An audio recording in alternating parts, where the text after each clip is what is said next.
GM, just a quick one before we get going. So, as you know, the Blockmates podcast is for informational and entertainment purposes only.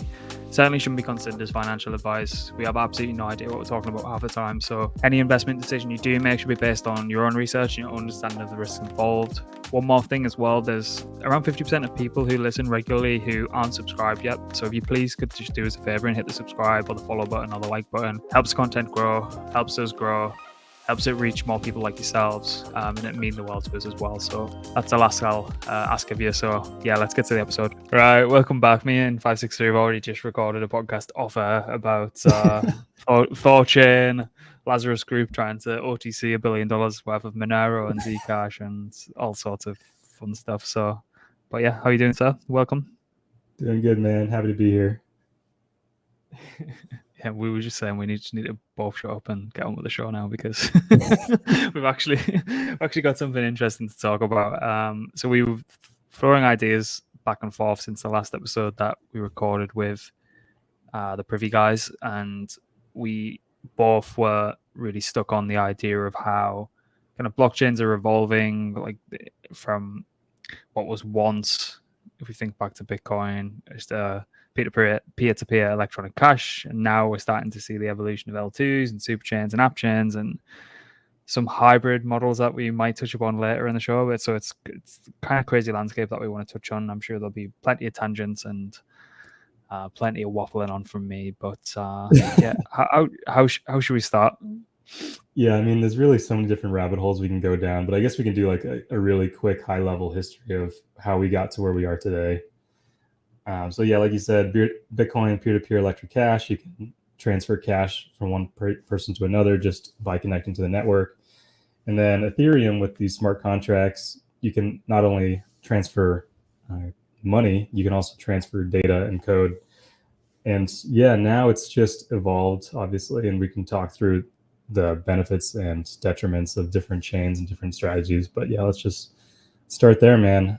How do you think Ethereum and Cosmos are doing these days? So yeah, I think it's really interesting because what is slowly beginning to emerge is it looks like they've both took a separate route and are coming to converge on a similar sort of model. And I know there's obviously basically, if anyone's listening to this podcast, I'm probably going to piss off absolutely everyone on the spectrum of like maximalism. So I apologize in advance, but I mean it in, I mean well by it. I love anyone who's building in the right direction. So take it whatever I say with a pinch of salt. Yeah, we're profit maxis. We're not a chain maxis here. So yeah, it kind of depends what side of the whole blockchain trilemma you stand on, right? And all of these different, so Ethereum, Cosmos, and Solana all kind of started at different sides of this triangle of scalability, security, and decentralization. So you got Ethereum, which is, you can argue, on the decentralization and security side, but not very scalable. You have Solana, which is on the scalable and security side, but not very decentralized. And then you have Cosmos, which is on perhaps the scalable and decentralization side, but it's not very secure relatively. And they're all kind of trying to make up for those weak spots and where they started, and they're all kind of converging to the middle of that triangle. And that's kind of the general thesis of how I'm looking at things anyway. Yeah, so what's interesting about Cosmos is I think the initial ideas were proposed in like 2014. So it's not as if it kind of blew up towards the later stages of the last cycle. Yeah, like it started to blow up, but I don't know if it was one of those things where we'd absolutely blitzed everything on Ethereum, that became unusable, and I suppose it ties into the conversation. And then there was kind of murmurs of what was happening on Arbitrum and a couple of apps on Optimism, and then it started to get a little bit frothy. And I think it was at that time where L2s were coming online, everyone started to see the promise in those. And then everyone started to like knock around on Cosmos for a little bit and try to see what was happening over there.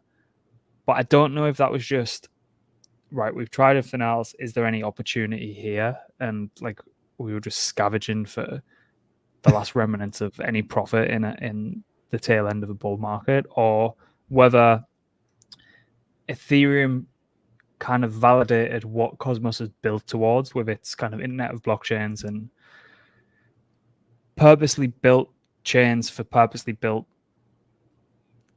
kind of use cases, so different horses for different courses, if you want to think about it like that. And I think it is kind of fascinating to see now, particularly with how many L2s are coming online, there are so many similarities whilst there's still being an awful lot of differences as well.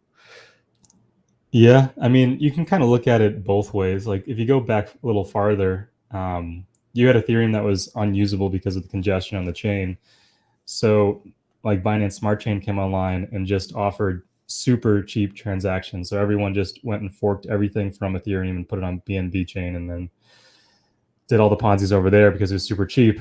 And then that's, I mean, not to bash on Solana, but that's kind of like their plan too, is to make it a little more centralized, whereas it's a little harder to run your own validator, but it's just way more performant. And then you get super cheap transactions. And then Cosmos kind of took a different approach and had this whole app chain idea where they have a hub and spoke model that kind of connects back to the Cosmos hub. But you do run into the whole lack of security because you don't have that that financial structure of like an ETH or a SOL token to run validators and secure the network. You kind of have your own disparate chains out in the ether that sort of connect back to the Cosmos hub, but the Cosmos hub doesn't really do much for security. But yeah, it's just kind of different experiments to see what sticks. I think that's kind of the benefits of what we're doing here. Mm-hmm. What's really interesting as well is Cosmos, and particularly its SDK, enabled the likes of your Binance Smart Chain and your, I think even before that, your BNB chain, and the likes of your Terra Luna and things like that. So yeah, even if it was set up, even if BSC was set up in a kind of EVM virtual machine-like state that replicated effectively Ethereum with, instead of having a globally distributed validator set, had 21 validators that are probably all the same person. So it was interesting to see that Cosmos could actually be used for that. But like the whole premise of internet of blockchains, whatever you specifically need, you could build it with kind of our SDK, and then obviously with IBC, which kind of connects all chains to each other. There is a lot of composability there, but again, you're seeing kind of Osmosis, one of the main decks over on Cosmos, at the height of its TVL was at like something ridiculous in the billions, definitely, and now it's like, I think it's less than 100 million. So it's does that fragmentation and additional UX issues and hurdles lend itself terribly to larger adoption and larger use cases? I don't know. Yeah, Probably. that's a good point. Yeah, and if you zoom out and try to look like 10, 20 years from now, I don't think users are going to even know what chain they're on when they're using these apps. Like they're not going to know, oh, I'm using this DEX on Arbitrum. They're just going to be using a DEX, and they might even not even use a DEX. It might just be automatically through their wallet that they're swapping tokens. And it's interesting to think about, but I think in order to get to that point, you have to have usability now. And I mean, what do you think offers the best usability for people now? Currently,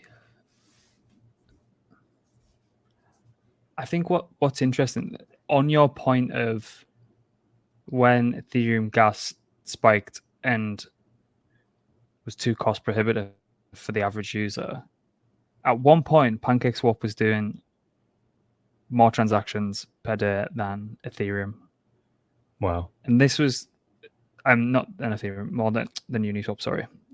Sure. So that was definitely in the height of some bull market euphoria, but that was manageable for an awful lot of people. So if there's an incentive to make money, people will figure out how to use MetaMask and get on BSC and use that, and it's pretty cost effective, and they'll actually have an incentive to go and do that. At this point in the market, people aren't going to fuck about with that sort of stuff. Right.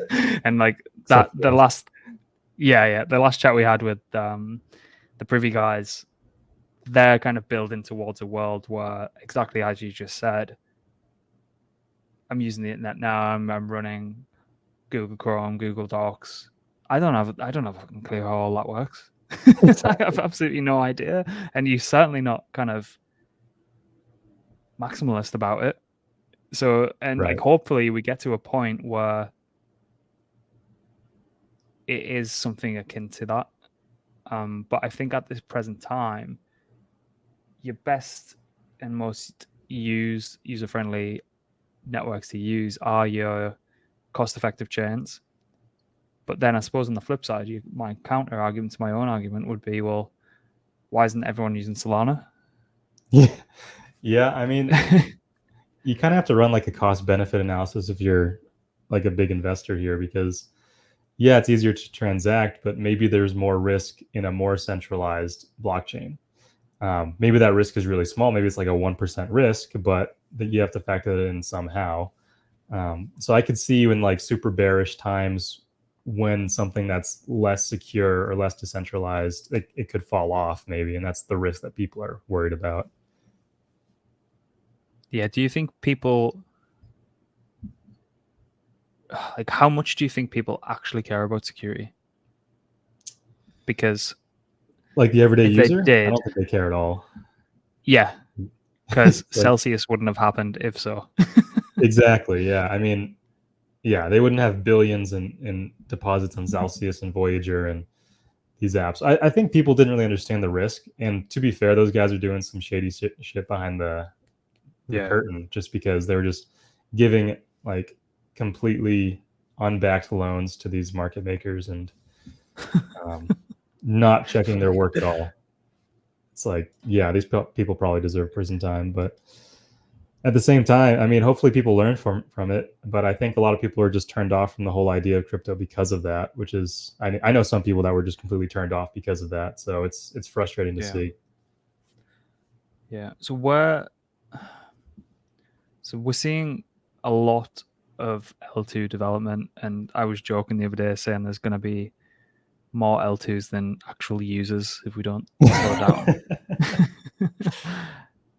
And I think we said on a previous episode that just rolling out your L2, despite rollups as a service being, I think even I could deploy one, and I'm completely illiterate technically, because it's such an easy slap on for projects that look like they know what they're doing. How do you think the L2 space actually develops? Like, if we stick to Ethereum for now, and we can go down for different rabbit holes, but is it just going to be additional fragmentation of liquidity when it's already thin? Is the interop even available for it yet with the likes of CCIP and Layer Zero? Is it actually battle tested enough to, like, where's your head at with that whole ecosystem that's obviously blossoming at the minute? Yeah, no, it's very interesting. I think layer twos are the future of Ethereum. Obviously, that's a part of the roadmap. Really, it's the rollup centric roadmap. So it is the future of Ethereum, is to have execution over on the layer two. I am wondering what the best way to do it is, though. I mean, you have Arbitrum that's trying to build their orbit, which is like layer threes on top of Arbitrum, and then you have something like the OP stack for Optimism trying to build a whole a whole ecosystem interconnected layer twos. So it's kind of different strategies, but I think it's inevitable whether you go the L3 route or the chain of L2s. I think it's what's going to happen with Ethereum. So I think one of them is going to win. I think it's really early in the whole orbit side of things for Arbitrum to see if layer threes actually make sense. But with the OP stack coming out and helping a lot of different developers build their own app specific layer two, I think it's going to be pretty interesting pretty soon. But like you said, are you going to have that fragmentation of liquidity? Like, are you going to be able to easily swap between like a Lyra chain and the OP mainnet and base, or is it going to be difficult to go between all of those? I think it's going to be pretty simple, but I haven't personally played around with that besides bridging to base, and it still requires a bridge. So I'm wondering how that's going to be simplified for the user. Yeah, because I know we're kind of skirting around it, but Optimism then begins to look like what Cosmos was, Yeah. I'm not going to say trying to achieve, has achieved, but to the degree of success, that's up to whoever's looking at it, I suppose, because you could argue it was great. It's kind of funny because you have the OP stack, which is becoming like Cosmos on top of Ethereum, and then you have Arbitrum, which is like Ethereum on top of Ethereum because it's like another layer above it, and then you have something like Eclipse that's trying to build like Solana on Ethereum. So it is pretty funny how you have like these different layers of abstraction and what different Lego blocks are going to make the best chain in the future. Who knows? Do you think where does Optimism position itself going forward if they're going to be this effectively tech stack to enable L2s to grow out and allow them to flourish and benefit? Does that not just cannibalize its own initial Optimism L2 in and of itself? Like, I can imagine Base is going to just swallow the whole space up if it continues to go. But so, yeah, I think the major partners, like I know Base has already committed to have some of their own sequencer fees just flow into Optimism OP Labs. So I think that's where they are kind of hedging their bets. Like if people don't want to use OP, like the OP mainnet, they can go all from Base, and then Base is still benefiting from that influx of users, but Optimism is still getting a kickback. And I think those major partners are going to do that. And I mean, obviously these protocols that are building their own layer 2, like app specific layer 2, have a vested interest in Optimism staying around. So yeah, you kind of do get the whole hub and spoke thing that you get with Cosmos, but at the same time, all these, but like conversely, you also get like Base has their own sequencer that settles directly to Ethereum. They don't have to go through Optimism's sequencer, and that's like some differentiation between what Arbitrum's doing, where everything built on top of Arbitrum on their layer 3s has to go through Arbitrum and then through Arbitrum sequencer. So they kind of collect everything through that. And maybe that rent-seeking behavior is not good for the user experience. I'm not sure. I guess it remains to be seen, honestly. Yeah, and I suppose we could do a whole episode on L2s again, but the whole idea that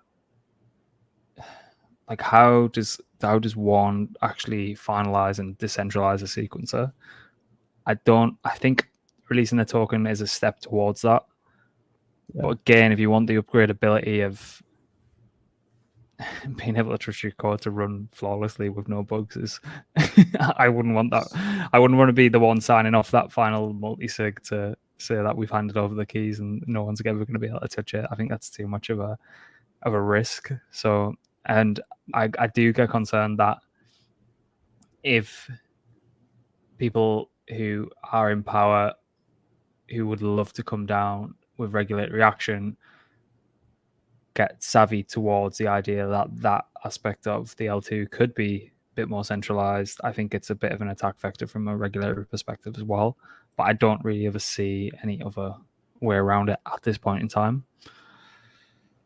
Yeah, and maybe I'll push back a little bit because people always use this idea that, oh, there's no decentralized sequencer, so it's just a scam or whatever. And I think people are just looking at like a bunch of ingredients on the table and being mad that Christmas dinner isn't ready. It's, yeah, everything's building towards something. It's a work in progress.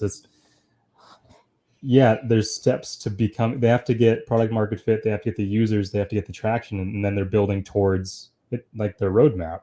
So I really don't think it's that big of a deal. Like, yeah, people dunk on Optimism because they don't have fraud proofs yet. And that's a fair assessment. I mean, they're working on it. Mm-hmm.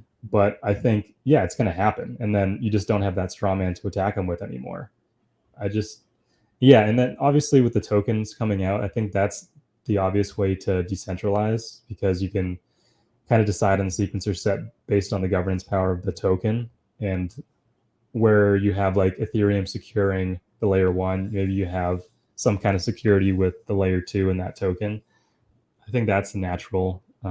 And that's the only reason, by the way, that I think Base would ever decentralize, is if they had a token like that. And I just don't think that's going to happen anytime soon. There's not really much incentive for Coinbase to do that yet. did say that he can't 100% rule it out though the other day. Yeah, no, and that's what they're gonna say, of course. But you got to keep the hype train rolling. But yeah, they want that it's like, speculation train going.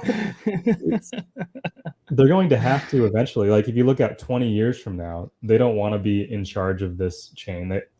They've already said that they are excited about the decentralization aspect, and I think it makes sense for them to be like the onboarding place for at least American users and maybe a lot of the world to get from a centralized actor into this DeFi and run DeFi apps. So if they're that value prop, I think they have a lot of money to make. It doesn't just have to be owning that sequencer.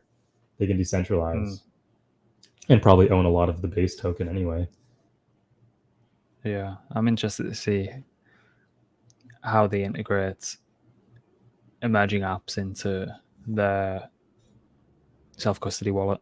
Because I think if they could kind of whitelist, quote unquote, secure and safe apps in that way, like even if it was down to something as more consumer friendly as a friend tech or something like that, I think it's a huge tick, isn't it, for adoption for specific apps. And even if it was something that looked like a Celsius, but was actually something like a Beefy, Exactly, or something like that. Yeah, some kind of vetted list would be great. Like, you go into the Coinbase app, and instead of the Apple Store, it's just like the Coinbase app of apps that you can use. And that would be great. I think that's what they're working towards, and I'm excited to see what they build, because they're like one of the last bastions of good actors, I think, in the space. Yeah, 100%. Like the work they've been doing recently is absolutely incredible. Long live Bold Brian. Yeah, Brian's great. Jesse's great. So I hope, like, it's rough just getting scarred from this past bull run of bad actors and like becoming attached to a figurehead. So I'm super weary of like saying I support specific people when they have vested interests in different things that you might not know. It's just so many people have been burned. Like, you still get the people following these bad actors on Twitter and YouTube and whatever, and it's frustrating. Like, how many times do you have to get duped to realize you're being duped? Yeah, we'll never learn. Should we go down your nice graphic that you've put on the document? I mean, I put some pathetic little notes on my interpretation of each aspect of execution, consensus, data availability, and settlement. I think there's a few little points to unpick there. Yeah, sure. This is a graphic I made for that bankless piece on blobs that I just put out. This was fact checked, by the way, by an actual Ethereum dev, so you don't have to trust me. It's like, as I put this together, I was like, I think this is how it works, but please fact check me. Yeah, so we can go through this if you want. So you have the different layers of the blockchain and different roles that each of these chains has. So you have consensus, execution, data availability, and settlement. So consensus is like, what is the order of the events on the blockchain? So for the L1, you have these block builders that are ordering the blocks and building these blocks based on layer 1 and usually layer 2 transactions if we're talking Ethereum. And then for the L2, you have the sequencer, which posts the layer 2 transactions onto layer 1. And then for execution, that's like what's happening right now. That's really where the L2 shine. You have like execution that's happening on the layer 2. So that's like on Arbitrum and Optimism, you're doing stuff with apps and you execute on those apps. And then the layer 1, you can still have execution on layer 1. Obviously, you can still use apps on Ethereum mainnet. Data availability is kind of usually the tricky one for people to understand. It's, can I see what's happening on the chain? So for the L1, it makes sure that like the L2 sequencers are providing the necessary data for anyone that's trying to verify roll-up execution. And then the L2 is trying to post data back to mainnet, and it also requests data when it needs the data to go check its work and fact check things. And then finally, settlement is like finalization. That's like enshrining, well, not enshrining, but it's cementing it into the blockchain. So the layer 2, the main benefit of layer 2 is it can give you some really fast soft confirmations, which are saying like your transaction data is going to be included because we already included it in this sequencer, but it's not necessarily included on that layer 1 yet. So it'll give you firm confirmation once your transaction has been included in the layer 1, and it can also post proofs to the layer 1. And we can talk about proofs later if you want, but that's basically people are able to check the layer 2's work to make sure they're not being fraudulent. And then, yeah, layer 1 settlement is like the main role of the layer 1 is to make sure it gives firm confirmations to the layer 2, and it also settles what is truth on the blockchain. So there you do go. Yeah. So what if you did any research on proofs? So the difference between how optimistic rollup and ZK rollup, how that proof is actually confirmed. I know we were saying about Optimism and not having fraud proofs and what that whole aspect of the L2 space looks like. Yeah, so the main two architectures, there's some other ones that are being talked about right now, but the main two that you'll see now are optimistic rollups, which is like the market leaders right now, Arbitrum and Optimism, both optimistic, which means the sequencer will assume that people are being genuine when they're posting data to layer 2, but they'll also offer users to submit fraud proofs, which basically goes back and checks the work that the sequencer is doing, and if there's any kind of nonsense going on, you can revert that state based on the fraud proof.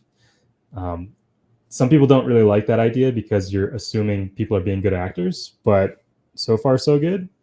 And if you're on Optimism, you're currently they don't have fraud proofs, so you're kind of just assuming the sequencer is acting in good faith. It's probably a good assumption, but some people don't like that assumption. And then like ZK is like zero knowledge proofs, and that's where usually off chain they'll do some math to make sure that everyone's behaving nicely, and then they'll post that data directly onto Ethereum with every block or every X number of blocks that they submit. So that's a little more secure because you're doing it regardless. You're checking your work and posting that work regardless. But it's harder to do, and that's why chains haven't done that yet. Yeah, it's going to be a whole can of worms when we finally get around to do an episode on that one. That might take us a couple of weeks to record that one.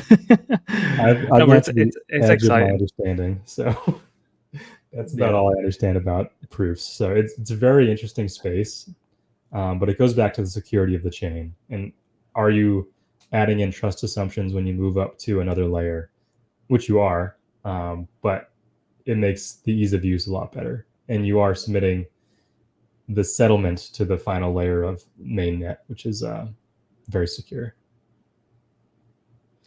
Yeah. So with the emergence of app chains and L2s and even some kind of hybrid on-chain, off-chain apps that we're beginning to see, like first and foremost, kind of like a Hyperliquid or Vertex, it actually has some of their matching engine, I think, off-chain, execution engine off-chain, just so it's when you use it, it's like shit. This is just like a regular exchange. But so that whole space is great.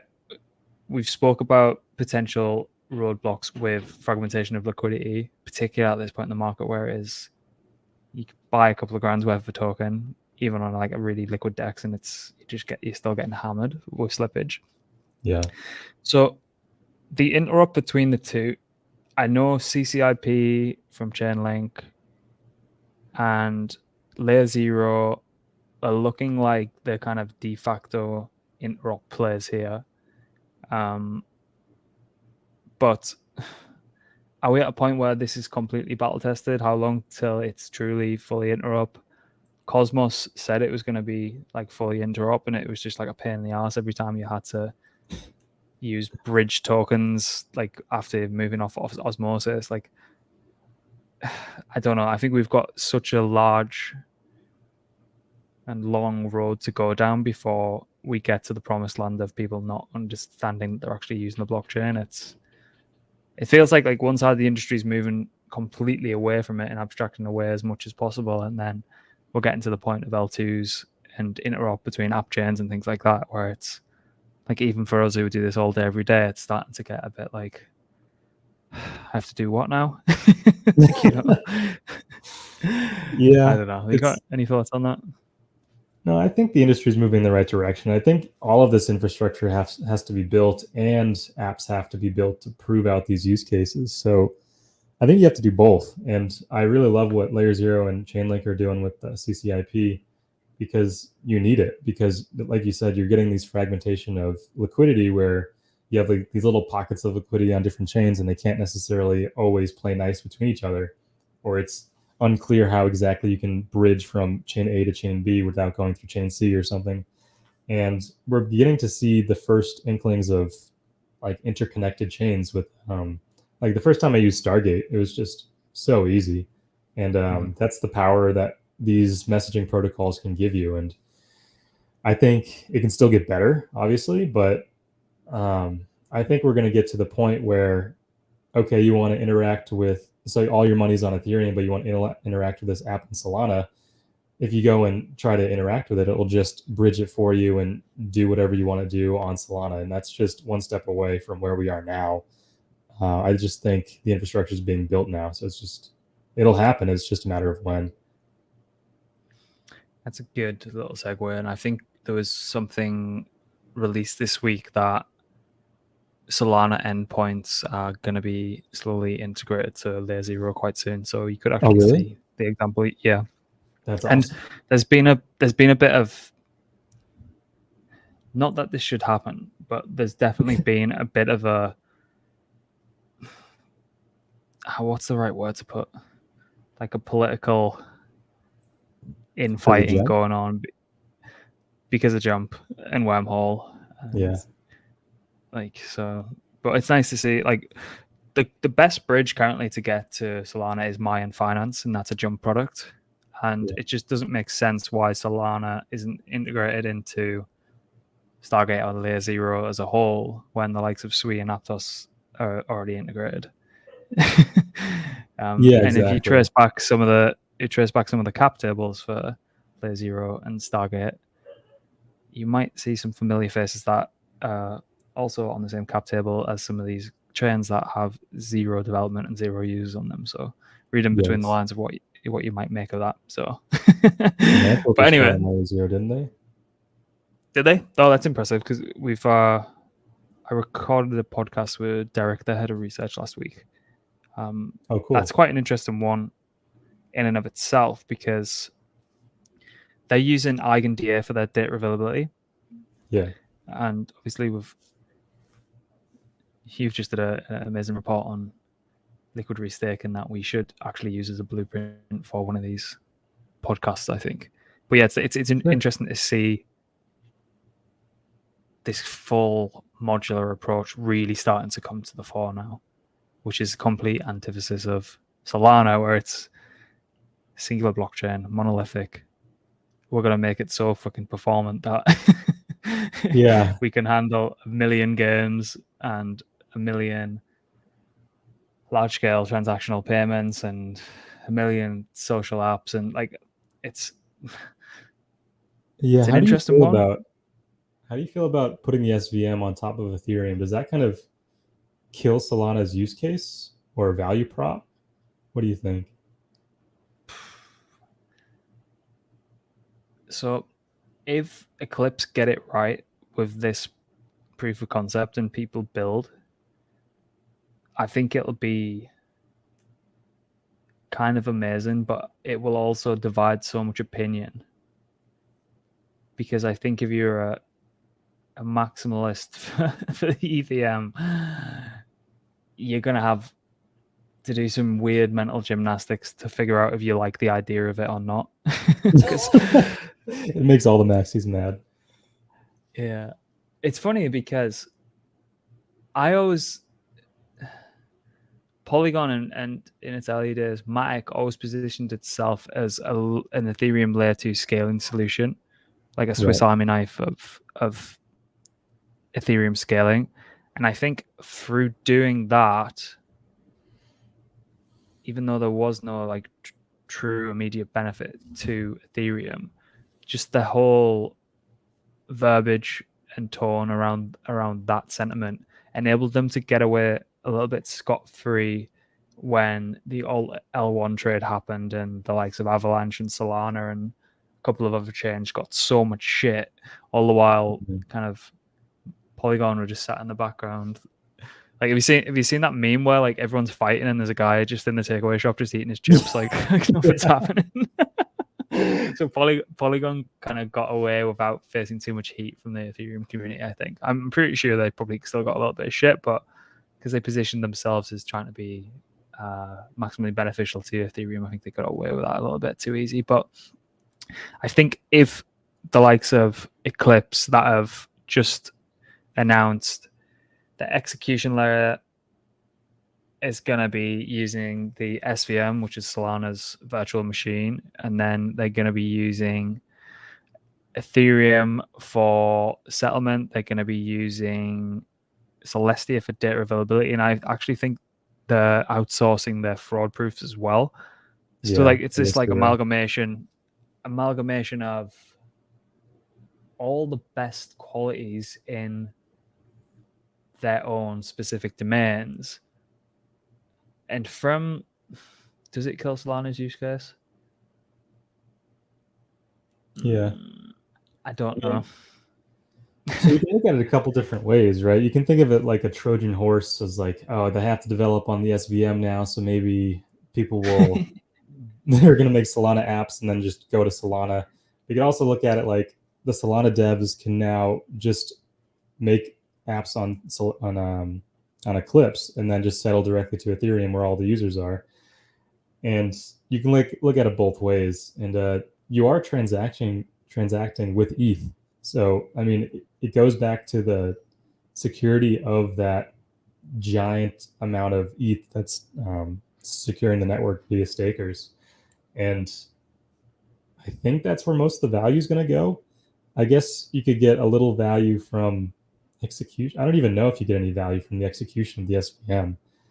I don't know. It'll be really interesting. I'm really excited about. Yeah, go ahead. The reason you would get the value from the execution is because Ethereum will, in a linear, well, to a degree, in a linear fashion, order transactions in blocks. Obviously, dependent on a lot of shit that's happening in the industry, which is a whole nother topic with proposer build separation, whose blocks are getting proposed and whose are getting submitted, who's OFAC compliant, who's censorship, like. But the whole idea that Ethereum executes technically through the mempool, Solana won't operate and execute in that fashion. Solana doesn't run in a kind of, first of all, it uses proof of history, which can order transactions after the fact. And second of all, it can also run parallelized transactions. And I know you've covered blobs recently, but I just want to kind of test whether my understanding of parallelization on Solana kind of matches up to your recent research on blobs in isolated fee markets and stuff like that. So sure. Solana's one of its real true innovations, in my opinion, was when they pushed out isolated fee markets. So what was the real big test for it was they had the Mad Lads mint, which was like, it got stopped midweek. It was supposed to be on a Thursday, and they actually had to defer it to the Friday. And over the first initial mint, there was over like, I think there was like 1 billion transactions trying to spam these contracts to mint. And because Solana is so cheap and the throughput's so high, people can, it's actually cost, there could be a cost benefit of just spamming so many transactions, and you could still come out in the profit. If you try to do that on Ethereum, it's never going to happen because your gas costs are just going to be so ridiculously high. It makes it cost prohibitive. So then when they finally got to actually mint on the Friday, the reason they were doing it on the Thursday is because Helium, the kind of global cloud network IoT kind of system that was actually built on its own blockchain were migrating to Solana. That was on the Friday. So they were like, shit, the most highly anticipated mint of Solana's history, which had a load, and it might have been probably one of the most across the board, is happening. And then we're also going through a blockchain merger and a migration of the HNT token as well. So like there was a shitload going on. The HNT migration happened flawlessly, and the mint actually happened semi-flawlessly anyway. A few of the RPCs went down, but with the amount of transactions that were actually happening on the network, it was as good as stable for the amount of traffic that was going through. And the beauty of it was that there's only a specific amount of block space allocated to any specific account, or in EVM language, contract. So despite the hundreds of, I don't know, millions of transactions that were trying to spam to mint the Mad Lads NFT mint, and simultaneously the Helium mint that was continually going on, because there's only a specific allocated amount of block space enabled for a specific contract, the HNT mint and everyone who was kind of coordinating that didn't feel like any blip in what was happening. So there was no spike in gas for any of the contracts that they were interacting with. They didn't have to increase priority fees to make sure they're included in the block. So it was completely separate. The separation of demand for block space across different contracts. I think that was really, really cool. And all that shit could happen in parallel as well, because that's one of the main benefactors of the SVM and its parallelization nature, which Ethereum actually doesn't have. But yeah, that's one of the kind of case studies of how brilliant it can be. And we can go down the rabbit hole of and speak about, it's had downtime and all that shit as well. But when you're running something that's extremely highly performant like that, you're probably going to see some blips when it's in its early stage of development. Oh, for sure. Yeah. So, I mean, blobs are a little different. We can talk through them if you want. But basically, with Ethereum's new upgrade, it's called Dencun, with EIP 4844. Now there's going to be some new transaction type called blobs. And basically that makes it, so let's start over. So when the layer 2 is sending transaction data to the layer 1, right now it has to send it all as this single type of transaction called call data. And that's not very efficient for data availability requests and also for proofs. And that really clogs up the network. So with blobs, you can package these data availability requests super efficiently. And that makes it so it's going to make transactions on layer 2s a lot cheaper, like by orders of magnitude. And I don't think people are really factoring that in. So right now, I think, how much is a transaction on Optimism? Or it's probably like 20 cents or something. Like, transacting for like 2 cents, that sounds pretty great to me. It sounds like a lot like we're going on towards Solana. But it's a little bit different with the fee markets. So you can imagine a world where you have this super hyped NFT mint on layer 1, because that's usually where they are. That'll really clog up transactions, and that'll hurt in most cases the layer 2 execution, because you're gonna have to pay higher gas even on layer 2. But with this new update, most transaction pricing is going to go through blobs, and that has its own space on the layer 1. So you have this kind of segmented naturally. So it's not necessarily per contract, but you have some kind of block space that's almost reserved for layer 2s, and layer 1 congestion won't affect it too much. So you have this really interesting start to it with EIP 4844, with proto-dank sharding is what they call it, or PDS, and it's super early in the beginning. So everyone that's running a layer 2 sequencer is going to have to update so they can accommodate these new type of transactions called blobs. But within and it's only going to be like, I think it's 3 blobs per block, so it's a very small amount, but it'll still get that order of magnitude increase or decrease, I guess, in pricing.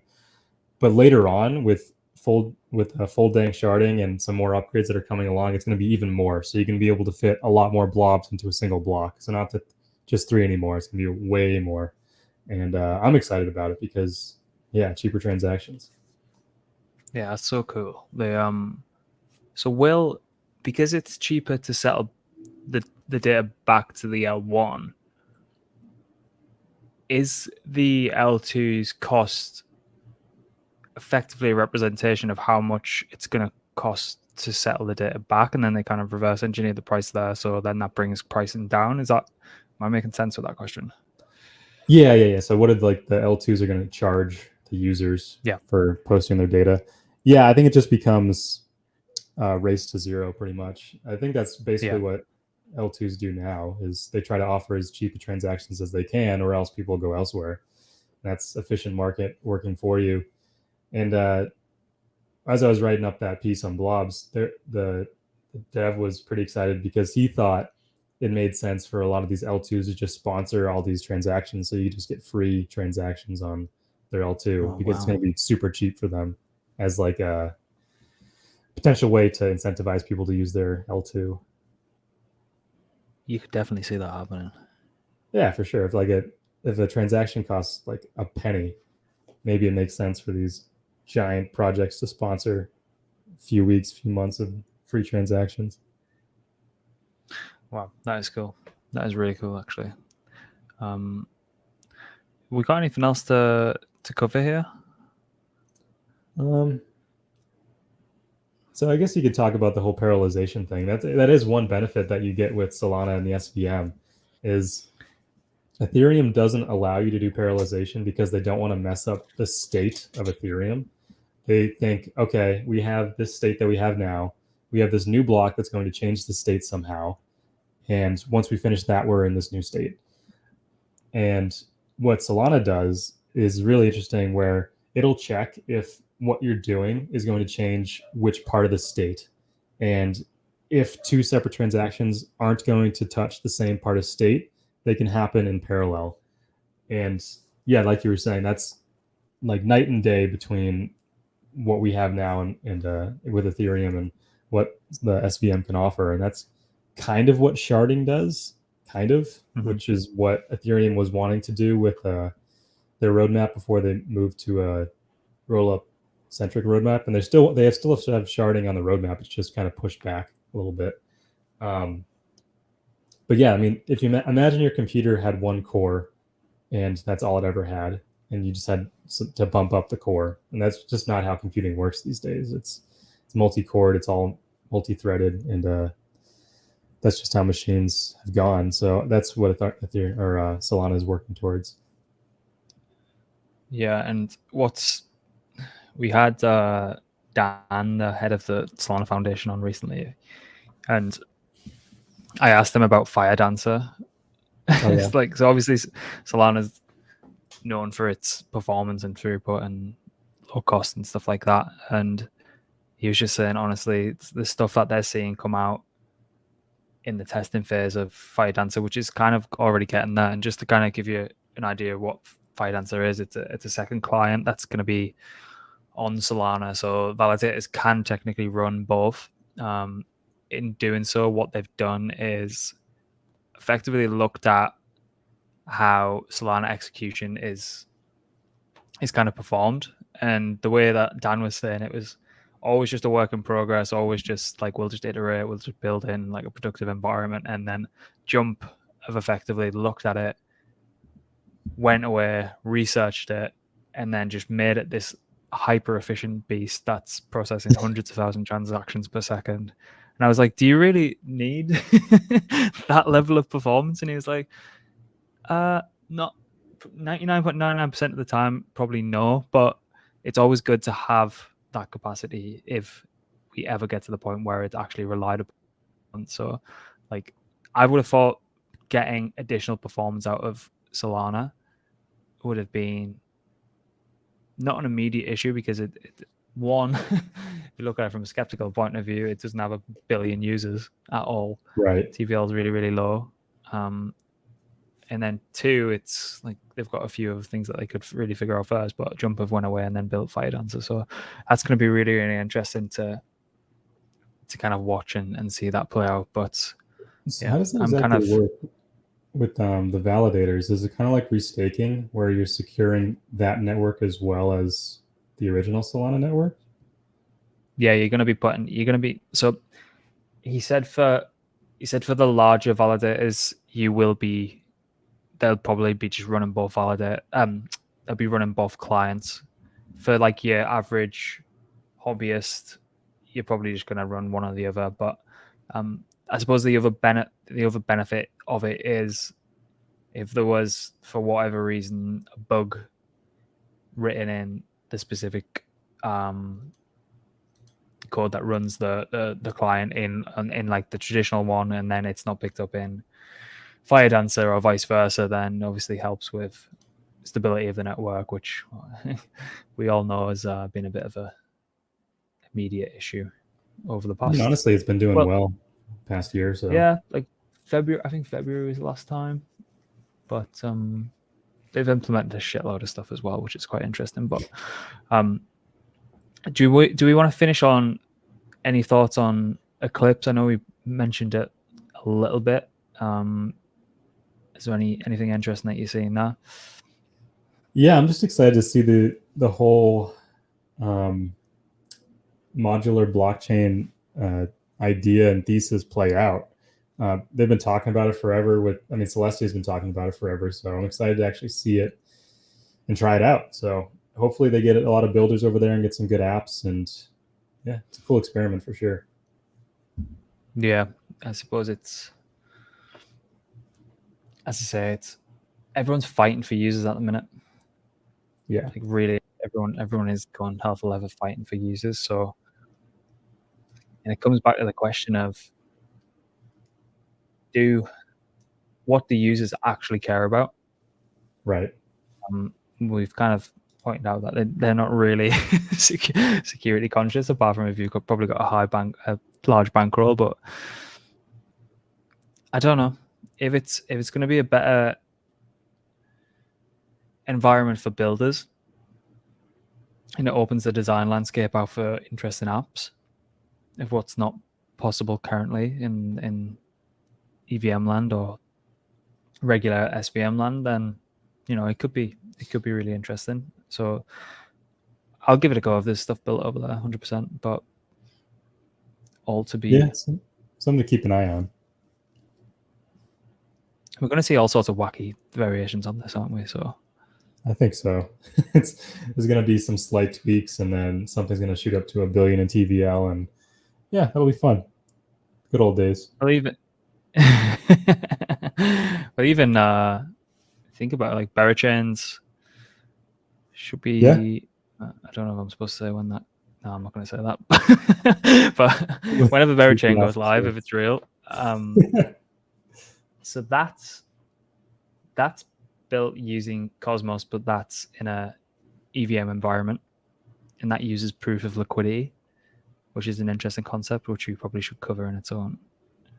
But again, that's using, yeah. So it's going to be, people are experimenting. They're in the arena. They're trying stuff. Good. We should probably get a report on Celestia out as well. It's a good idea. Even just a journalistic piece on the founder, because he was quite the character. Oh, really? I don't know the story. Yeah, like I don't know the full story, but he was like 16-year-old, and he was kind of hacking like full states, like nation states, and big Fortune 500 companies, and I think it was LOL's security, effectively just taking the piss out of everyone at 16-year-old, and got banned off the internet technically for 2 years. And so like it's a really good story. He's actually on, there's a few like interesting interviews with him, like on like just I think one's on Lad Bible of all places. But yeah, go and check them out. It's really, really interesting. But even the just dish down to attack, just to get our heads truly around it, I think we'd be there for months upon months upon months. But if we can break it down in a quite understandable way for everyone, I think that'd be a good piece. Yeah, it's a good idea. Yeah. Anything else before we wrap up? I think we're good, man. Well, hopefully some folks got anything out of our rambling. Yeah, I hope that was useful.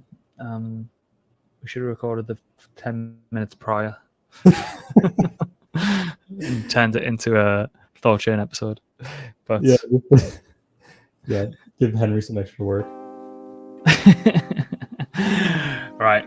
Take it easy, everyone. We'll let you know what the next one's on as soon as we get our shit together. But yeah, hope you enjoy listening, and we'll leave our little notes in the description below if you want it. So yeah, take it easy.